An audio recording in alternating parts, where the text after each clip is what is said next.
Hey everyone, what up? Matt Kaiser here, and welcome to part 2 of this marathon I'm partaking in called Road to Visions of Mana, where I'll be playing and reviewing the past mainline Mana games in preparation for the upcoming Visions of Mana, with games like Final Fantasy Adventure, Secret of Mana OG, Trials of Mana OG, and then ending off with the Trials of Mana remake. Dawn of Mana? Never heard of her.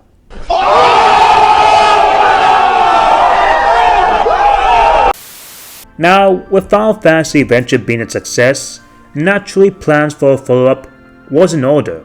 However, instead of using the Final Fantasy brand moniker to gain more recognition, this next title, which being Seiken Densetsu 2, decided to veer off and become its own series, which is the Mana series, with Koichi Ishii serving as once again director and designer, and this one feeling like his very own game.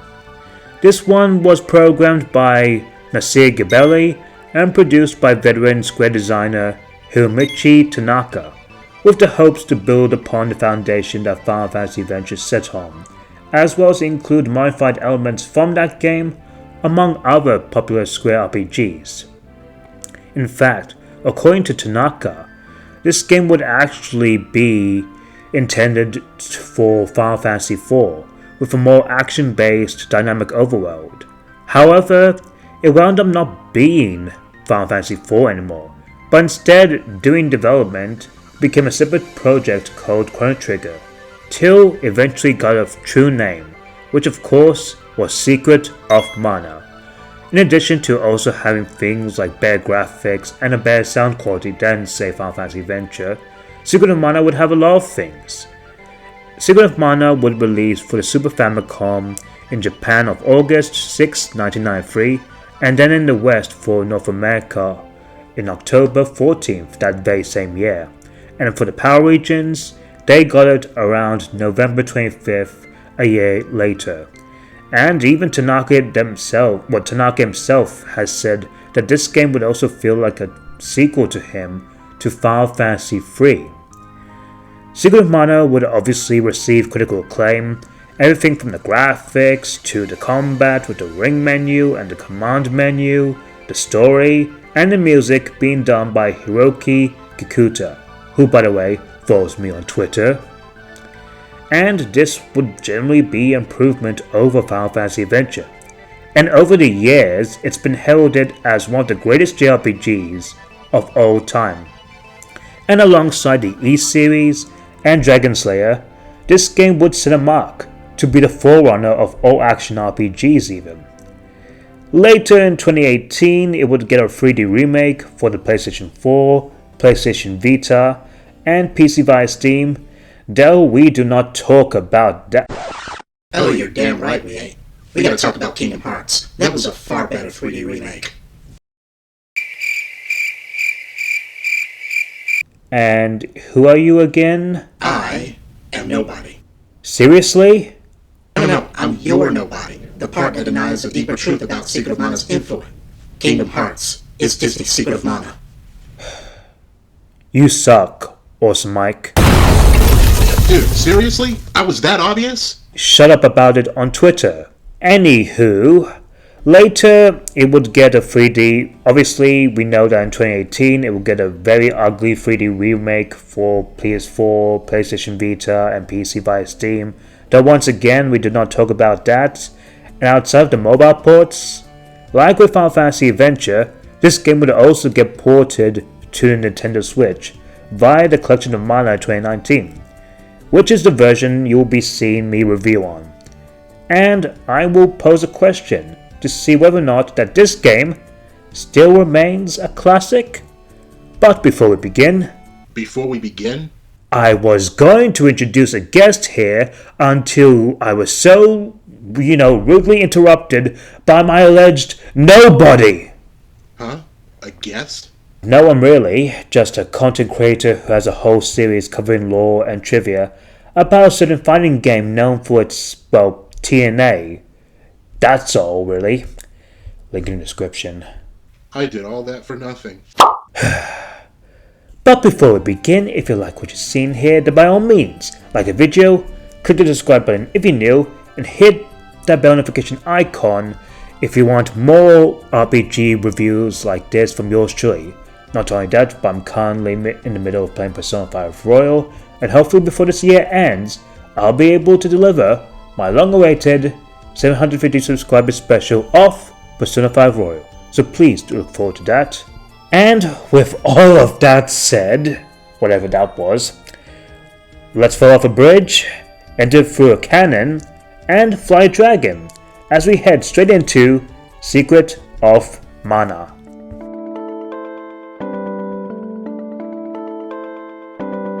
So our story begins with Randy, who goes off wandering with his friends until he of course falls off into the waterfall. And that's Secret of Mana. Well, it was a short title and all, and nah man, but he actually survives and stumbles across a powerful sword and stone, guided by a voice who then tells him to basically pull it out. However, that sword is drained of its power, which inadvertently unleashes monsters in the surrounding village itself.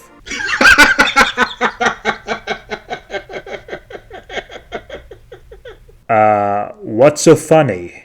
Sora has two friends. He falls in the depths of an ocean by a beach, survives, then wakes up on this island that gets invaded by monsters, and he conveniently gets a magical sword. What's Kingdom Hearts got to do with Secret of Mana? Nothing. Just point out similarities. Anywho, the villagers interpret the sword's removal as a bad omen, and so they banish Randy from his home village forever.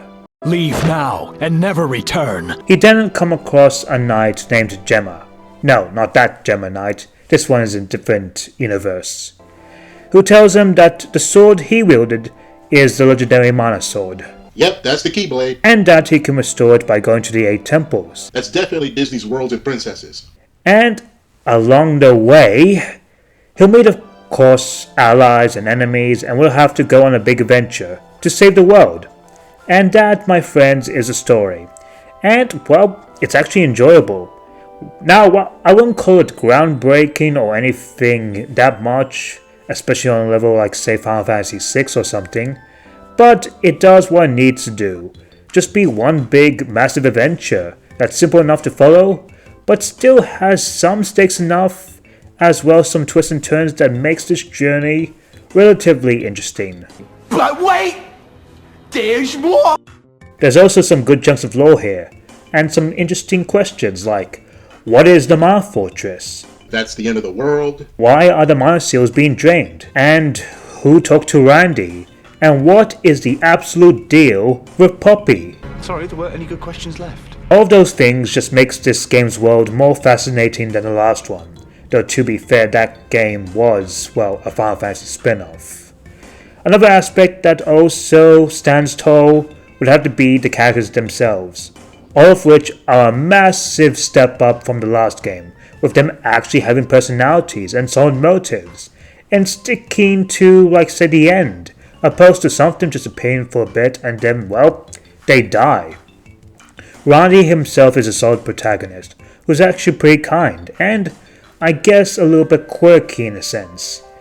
Purim has a strong resolve, with her motive of searching for a lover, Diluc. Diluc is definitely Riku in this scenario. And unlike Fuji, she's no damsel in distress. Heck, her introduction has her saving Randy and kicking the asses of goblins. And then we have Poppy, who's more joyful and, well, a kid, sort of like the comic relief, though has an interesting background, and can also be an absolute nuke. You can't defeat me. No, I know. But he can. Oh, so she's Donald Duck with the Zeta Flare. Aside from that, the side characters themselves are pretty solid and more memorable, like Gemma, That's Leon. Luca, That's the fairy godmother. the sage Jack, That's Yen Sid. and the villains mostly get an upgrade, even if some of them are just absolute goofballs. And the only one that was more prominent and stood out really was Thanatos. Maleficent. Definitely Maleficent. Overall, the story itself was pretty good. Not entirely groundbreaking, especially since it's mostly of a quest of going through temple after temple after temple, But the twists and turns, as well as the high stakes and the characters, were strong enough to keep me intrigued. And pacing-wise, it's not too bad, though there was one part almost near the end that really drags a little bit.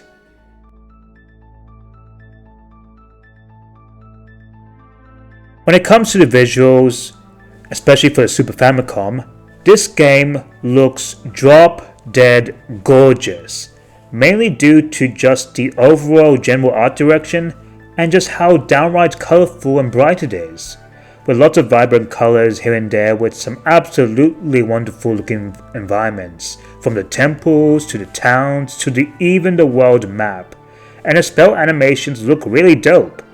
It's a much step up from the last game, obviously, given that the fact obviously it's a Game Boy Color title, and you can very tell from this game alone that it just creates the general visual identity of the Mana series, even recently with, of course, Trials of Mana, as well as the Trials of Mana remake, and obviously with Visions of Mana.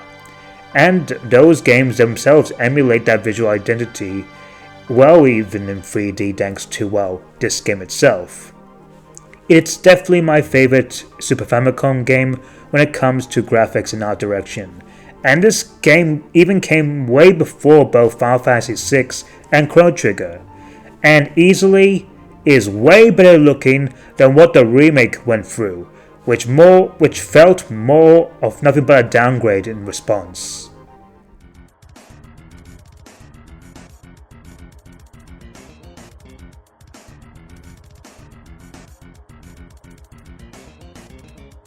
And then we come to the meat of the game. So, like the last game, Secret of Mana here is a real-time action RPG, and overall has some very key improvements and step-ups from Final Fantasy Adventure. Like the last game, you're able to attack normally, though you're more able to attack more freely, with the stamina bar recharging faster, and you do rely on, more varied and heavy attacks, as this game actually introduces the whole heavy charge attacks, where you can hold the attack and see a bar charging to its full, and then when it's full, you get to unleash a very strong attack that can deal lots of good amount of damage. Other new key additions is obviously the inclusion of Pi members, and you're able to switch between them on the fly, alongside them also being controlled by the AI. The multiple weapons return, with each character being able to use any weapon possible. There's even a little bit more depth with the weapon level system, as the more you use them, they will level up and grant you a new special attack with the heavy charge. And they can also be upgraded by collecting weapon orbs to give stronger stats, which you get from mainly just doing, killing bosses or gathering from chests. And of course, it wouldn't be a Mana game without some magic. And instead of getting magic from just random chests, you actually get them from the 8 elemental spirits, though Purim and Poppy can get it, while Randy gets nothing! You lose! Good day, sir! And both of them don't even have all the same spirit individually, as there is a few that's exclusive to each other. Like for example, Poppy has Shade, where Purim doesn't, or Purim has Lumina, while Poppy does not. And the spirits, they both act together for each different person. With Poppy, those spirits are mainly used for more offensive, mainly doing AoE attacks and whatnot, while Purim serves as more of a healer and buffer, even imbuing the party with elemental weapons, though she still does have some elemental offensive capabilities as well with her magic. And obviously it goes out with saying that magic spends, of course, MP. And with the weapons, just like before, magic also has a level, where the more you use the spirits, you can level them up. And not only that, but make their effects stronger and last longer, which is very important, especially during the end game with the final boss. The command menu is also changed with the more famous ring menu, which will be a staple for the series, and while initially clunky at first, it does get more smoother to navigate between each menu of the 3 Pi members. whether it's to scroll between using items, equipment, or weapons, as well as other settings. You're also able to customize the AI to see on how they behave.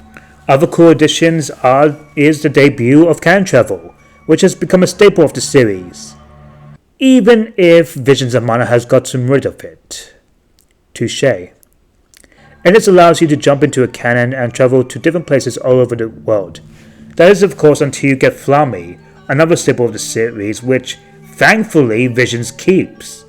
And he acts as basically your flying beast or airship, where you get to fly all around the world with to new or older locations, and honestly it's pretty cool.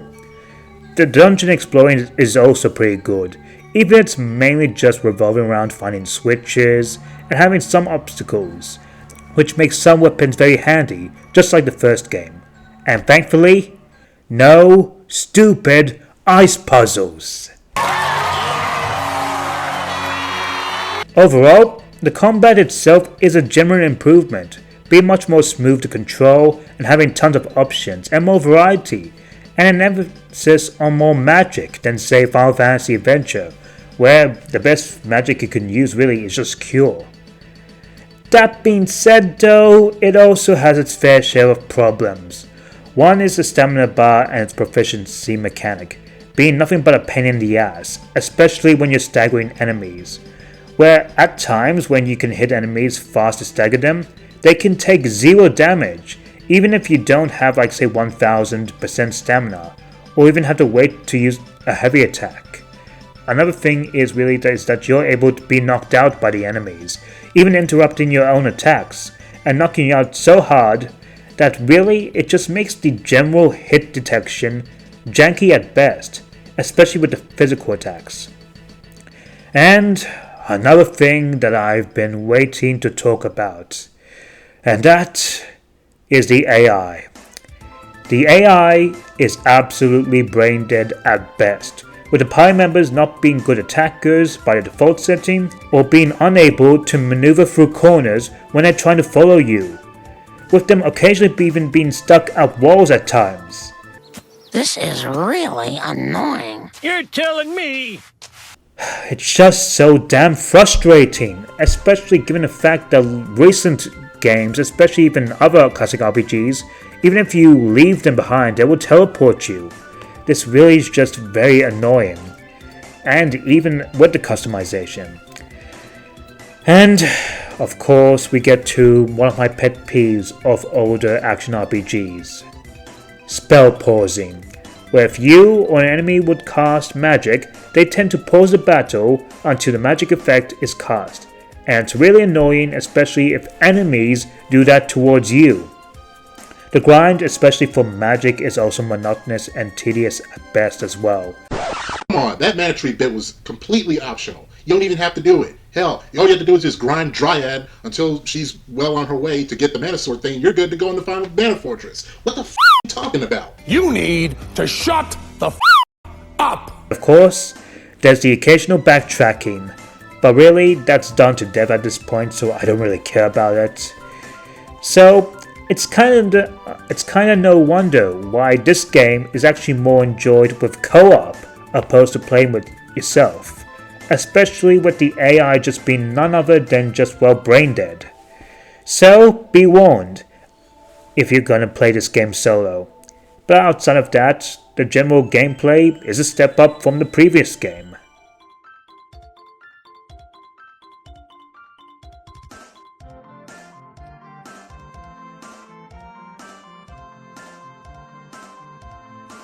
Now we get on to the music, and man oh man, is it just beautiful as the game itself. Being composed by Hiroki Kikuta, and man did he just nail it. He also would later compose future games like Trials of Mana, as well as even return for Visions of Mana. Also, by the way, he follows me on Twitter. Not just shameful boasting. But in general, all of his music can be described as both atmospherical, catchy, and very hard-hitting, with lots of emotional beats and town beats, just giving a nice feeling, you know? With that said, let's just, do a few samples of his work.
With that, how is this game? Overall, this game was actually a pretty enjoyable experience, and I can't state enough on how much this is an upgrade over Final Fantasy Adventure, and how this game truly sets the foundation and identity of what we know as the Mana series. The characters and the story itself is more memorable, the combat is a genuine improvement with some nice new features, the visuals are just eye candy, and the soundtrack is phenomenal. That being said, while I do enjoy it and I can see why it's a classic, I gotta admit that it does have its fair share of issues, and in a sense, it's one where I don't feel like we're playing anytime soon, or hell, I don't think I even hold it in the same regard as Final Fantasy VI or Chrono Trigger. It's good, don't get me wrong, but for me, I wouldn't rate it entirely too high, even if itself is very important. That would help set out the general action RPG genre. With that said, I'll give Secret of Mana 3.5 flammies out of 5. Anyway guys, thank you guys so much for watching, and also shout out to Awesmic1 who gave a very random cameo that I did totally not drag him to, cause he wasn't bothering me on Twitter with his Kingdom Hearts comparisons when playing Secret of Mana or anything. No siree. And with that, we're almost done with this marathon, as the next game I'll be tackling next is of course Trials of Mana. But until then, that'll be it for me. Let me know down in the comments below if you guys played this game yourself and what you think of it. With that said, Mad Kaiser out.